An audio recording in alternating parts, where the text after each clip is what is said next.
حضرت آدم علیہ السلام سے پہلے دنیا میں کیا تھا؟ یہ وہ سوال ہے جو ہم سب کے ذہن میں آتا ہے کہ کائنات میں انسانوں کے بسنے سے پہلے آخر کیا تھا؟ ایک صحابی نے حضور صلی اللہ علیہ وآلہ وسلم سے سوال کیا کہ اے اللہ کے رسول، زمین اور آسمان کو پیدا کرنے سے پہلے ہمارا پروردگار کہاں تھا؟ آپ صلی اللہ علیہ وآلہ وسلم نے فرمایا کہ تب اللہ کے سوا اور کچھ نہیں تھا، پھر اس نے پانی پر اپنا عرش بنایا، گویا یہ اس کائنات کی ابتدا تھی۔ پھر اللہ نے قلم کو پیدا کیا اور اس کو حکم دیا کہ لکھ، اور قلم نے اللہ تعالیٰ کے حکم اور اس کے علم سے قیامت تک ہونے والا سب کچھ لوح محفوظ میں لکھ دیا۔ اس کے بعد آسمان اور زمین کی 6 دن میں تخلیق کی گئی۔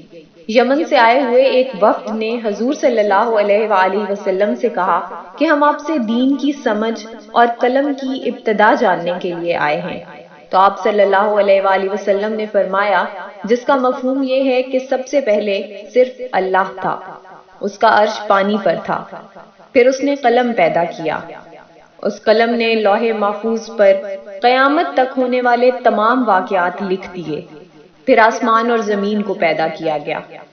اس کی جو ترتیب ہمیں روایات سے پتہ چلتی ہے وہ کچھ یوں ہے کہ اللہ تعالیٰ نے ہفتے کے دن مٹی یعنی زمین کو پیدا کیا۔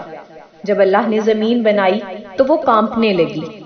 پھر اللہ نے اتوار کو اس میں پہاڑ بنائے زمین کو سہارا دینے کے لیے، ایسے جیسے اس میں کیل ٹھونک دیے، اس سے زمین ساکن ہو گئی۔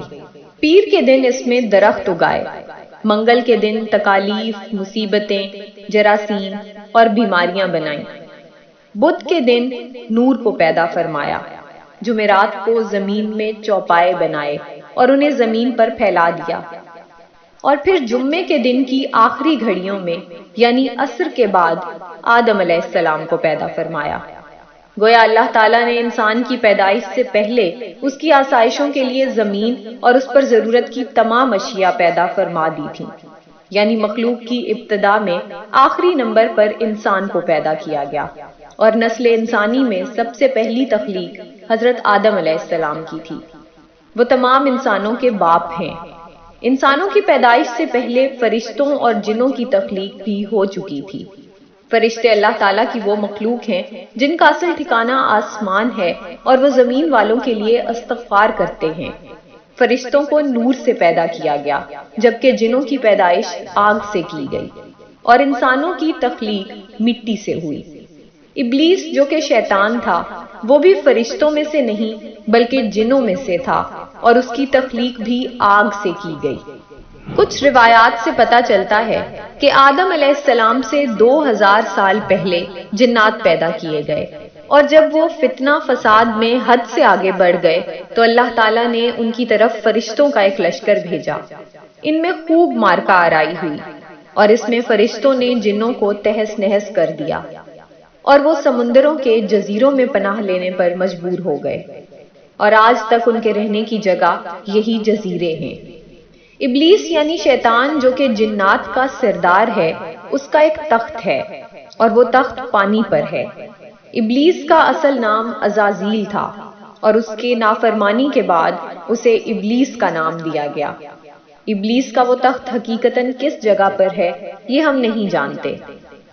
خیر، جب اللہ تعالیٰ نے زمین کو انسانوں کے ذریعے سے آباد کرنا چاہا تو انسان کی تخلیق فرمائی، کیونکہ جنوں میں انسان جتنی فہم و فراست نہیں تھی۔ کہا جاتا ہے کہ جنوں میں سب سے زیادہ علم رکھنے والا جن انسانوں میں سے ایک 10 سالہ بچے کے برابر عقل رکھتا ہے۔ اللہ نے انسان کی تخلیق کر کے اس میں روح پھونکی۔ پھر اللہ نے فرشتوں سے فرمایا کہ میں زمین پر اپنا نائب بنانے والا ہوں۔ فرشتوں نے اللہ سے پوچھا کہ ایسی مخلوق کو کیوں پیدا کرتا ہے جو زمین پر فساد کرے اور خون بہائے، اور ہم ہر وقت تیری تعریف اور پاکیزگی بیان کرتے ہیں۔ جس پر اللہ تعالیٰ نے فرمایا کہ جو کچھ میں جانتا ہوں وہ تم نہیں جانتے۔ فرشتوں کے اس سوال کے 2 مقاصد تھے۔ پہلا یہ کہ کیا یہ بھی جنوں کی طرح زمین پر فساد کریں گے، اور دوسرا یہ کہ کیا ہم سے تیری عبادت میں کوئی کوتاہی ہوئی ہے۔ بہرحال جب اللہ تعالیٰ نے آدم کو پیدا کیا تو زمین سے مٹی لانے کا حکم دیا، پھر اللہ کے پاس اس کے حکم کے مطابق مٹی لائی گئی۔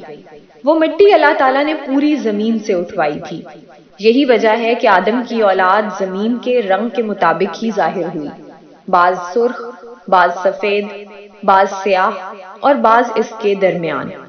اس مٹی کو پانی سے تر کیا گیا تو یہ طین بن گئی۔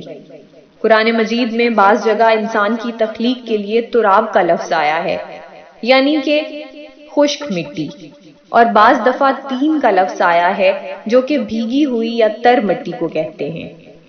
جب پانی کو مٹی سے بھگویا گیا تو وہ لیس دار ہونا شروع ہو گئی۔ پھر اللہ تعالیٰ نے خود اپنے مبارک ہاتھوں سے اس مٹی سے انسان کا ڈھانچہ تیار فرمایا۔ اللہ تعالیٰ نے انسان کی تخلیق فرشتوں کے سپرد نہیں کی، بلکہ انسان کو خود ایک مورتی کی صورت میں ڈھالا۔ اس کے بعد ایک مقررہ مدت تک اس کو چھوڑے رکھا، یہاں تک کہ وہ گیلی مٹی خشک ہو گئی اور اس کا رنگ سیاہ ہو گیا اور اس میں سے بدبو آنے لگی۔ پھر وہ خشک ہو کے کھنکھناتی مٹی بن گئی اور آخر میں آگ پر پکی ہوئی مٹی کی صورت اختیار کر گئی، جسے قرآن پاک میں فخار کہا گیا ہے۔ اس مٹی کے لیے اور بھی کچھ الفاظ قرآن مجید میں ملتے ہیں، مثلاً ہمایون یعنی سیاہ مٹی، مسنون یعنی بدبودار مٹی، سلسال یعنی کھنکھنا کر بولنے والی مٹی۔ تخلیق آدم اللہ تعالیٰ کا ایک کرشمہ ہے۔ انسانوں کو ایک بہترین شکل عطا کی گئی۔ اس وقت انسان کا قد بہت لمبا تھا اور ان کے بعد آنے والے لوگوں کے قد گھٹتے چلے گئے۔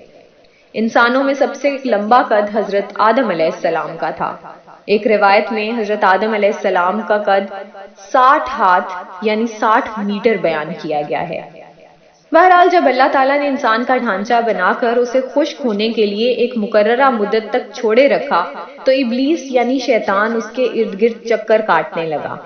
وہ اس ڈھانچے کو ٹھوکر مارتا تو اس میں سے ایسی آواز آتی جیسے خالی مٹی کے مٹکے سے آتی ہے، اور اس نے دیکھا کہ یہ ڈھانچہ پیٹ والا ہے، تو وہ سمجھ گیا کہ یہ مخلوق اپنے آپ پر قابو نہیں رکھ پائے گی۔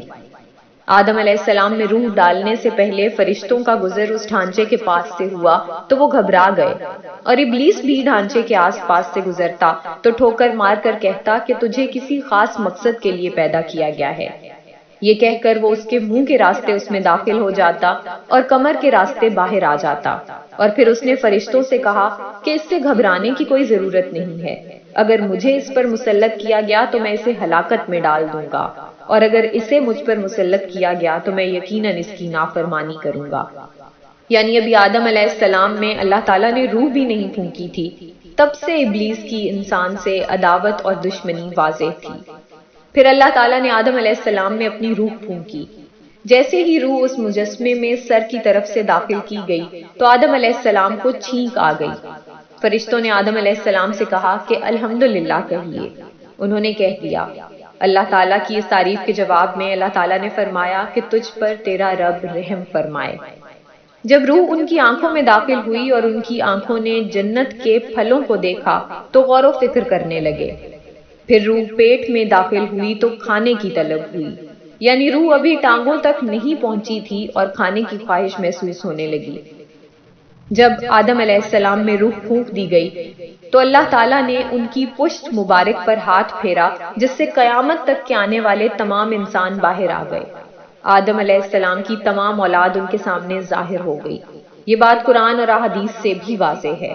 پھر اللہ نے اولاد آدم سے انہی کے بارے میں اقرار لیا کہ کیا میں تمہارا رب نہیں؟ تو تمام انسانوں نے جواب دیا کہ ہم اقرار کرتے ہیں کہ تو ہی ہمارا رب ہے۔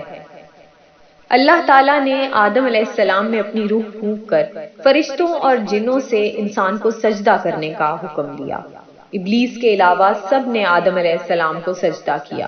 اللہ تعالیٰ نے ابلیس سے پوچھا کہ تجھے کس چیز نے سجدے سے روک دیا؟ تو اس نے جواب دیا کہ تو نے مجھے آگ سے پیدا کیا ہے اور اسے مٹی سے، گویا میں اس سے بہتر ہوں۔ اللہ تعالیٰ نے اس کی سرکشی پر اسے سزا دیتے ہوئے فرمایا، اس جنت سے اتر جا، تجھے کوئی حق حاصل نہیں جنت میں رہ کر تو تکبر کرے۔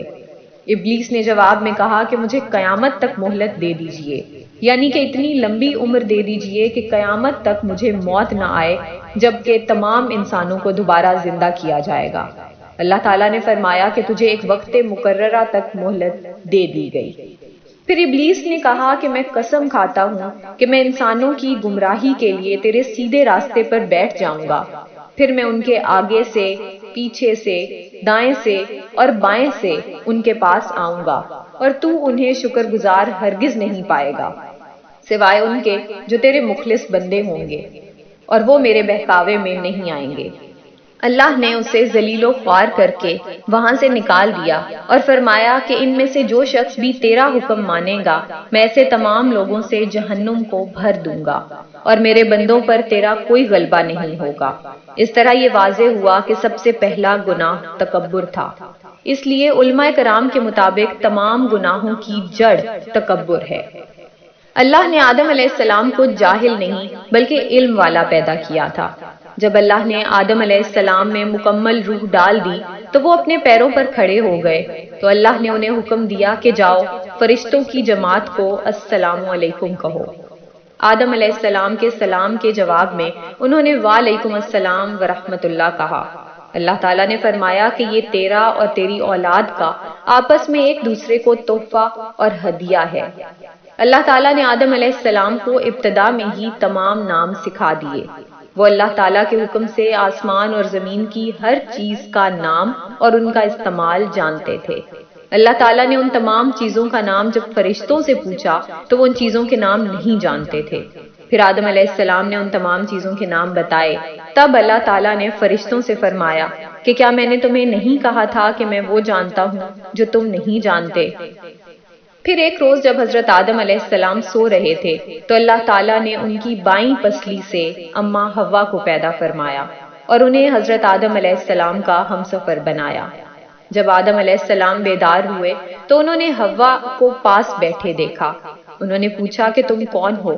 انہوں نے جواب دیا کہ میں عورت ہوں۔ حضرت حوا قیامت تک آنے والی تمام عورتوں میں سب سے زیادہ خوبصورت تھیں۔ حضرت آدم اور حضرت حوا دونوں جنت میں رہتے تھے۔ انہیں نور کا لباس پہنایا گیا۔